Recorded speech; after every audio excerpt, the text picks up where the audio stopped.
আলাইকুম। আমন্ত্রণ golden age home care উত্তর আমেরিকা বাংলা ভিশন সংবাদে আপনাদের সাথে আছি নাদিরা আশরাফ।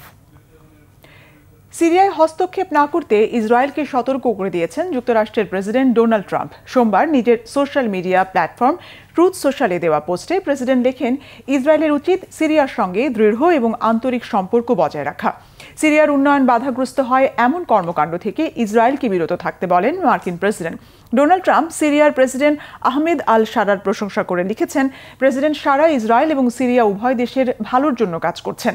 এটি মধ্যপ্রাচ্যের শান্তির জন্য একটি ঐতিহাসিক সুযোগ।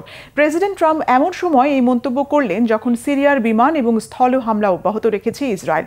এর আগে গেল নভেম্বরে সিরিয়ার প্রেসিডেন্ট ওয়াশিংটন সফরে ডোনাল্ড ট্রাম্পের সঙ্গে ফলপ্রসূ আলোচনা করেন। সে সময় মার্কিন প্রেসিডেন্টও সিরিয়ায় সব ধরনের সহযোগিতার আশ্বাস দেন। এছাড়া সিরিয়ার উপর থেকে এরই মধ্যে বেশ কয়েকটি মার্কিন নিষেধাজ্ঞা তুলে নেওয়া হয়েছে। যুক্তরাষ্ট্রের একতরফা সামরিক পদক্ষেপ, চাপ প্রয়োগের নীতি এবং আন্তর্জাতিক আইনের পরিপন্থী আচরণ বৈশ্বিক শান্তির জন্য সবচেয়ে বড় হুমকিতে পরিণত হয়েছে বলে মন্তব্য করেছে ইরান।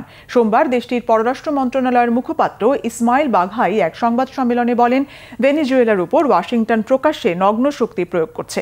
আকাশসীমাকে বন্ধ ঘোষণা করে আন্তর্জাতিক আইনকে প্রকাশ্যে লঙ্ঘন করেছে যুক্তরাষ্ট্র। ইরানের মুখপাত্রের মতে, এসব কারণেই যুক্তরাষ্ট্র আজ আন্তর্জাতিক নিরাপত্তার সবচেয়ে বড় হুমকিতে পরিণত হয়েছে।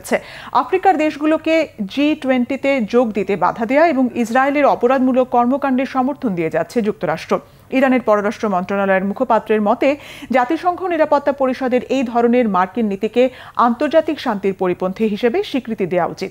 ইরানের পরমাণু ইস্যুতে ইসমাইল বলেন, শান্তিপূর্ণ উদ্দেশ্যে কর্মসূচি চলছে এবং ভবিষ্যতেও অব্যাহত থাকবে। যুক্তরাষ্ট্রের নিউ ইয়র্কে প্রবাসী বাংলাদেশিদের মতবিনিময় সভা অনুষ্ঠিত হয়েছে। রবিবার নিউ ইয়র্কের অ্যাস্টোরিয়ায় সিলেট ওসমানী নগর কমিউনিটি লিডার ডাক্তার জুন্নুন চৌধুরীর সভাপতিত্বে এই সভার আয়োজন করা হয়। আয়োজিত সভায় বাংলাদেশে 3বারের বিজয়ী প্রধানমন্ত্রী খালেদা জিয়ার রোগমুক্তি কামনা করে দোয়া করা হয়। এ সময় উপস্থিত ছিলেন বিশ্বনাথ প্রবাসী কল্যাণ সমিতির সভাপতি আজাদুর রহমান আজাদ, আলমাস আলী, ইকবাল আহমেদ মাহবুব, আব্দুল মনাফ, মোহাম্মদ আজম আলী, আব্দুল সাত্তার, হাবিবুর রহমান, জাকারিয়া মাহমুদ, রশিদ আহমদ, সুলতান আহমদ জসিম, রফিক আহমদ রেফাহি, হামিদুর রহমান আশরাফ, রশিদ জামিল, শিহাবুদ্দিন আহমেদ সহ অনেকে। অনুষ্ঠানটি সঞ্চালনা করেন ইসলামিক স্কলার মোহাম্মদ জহিরুল হক বশির।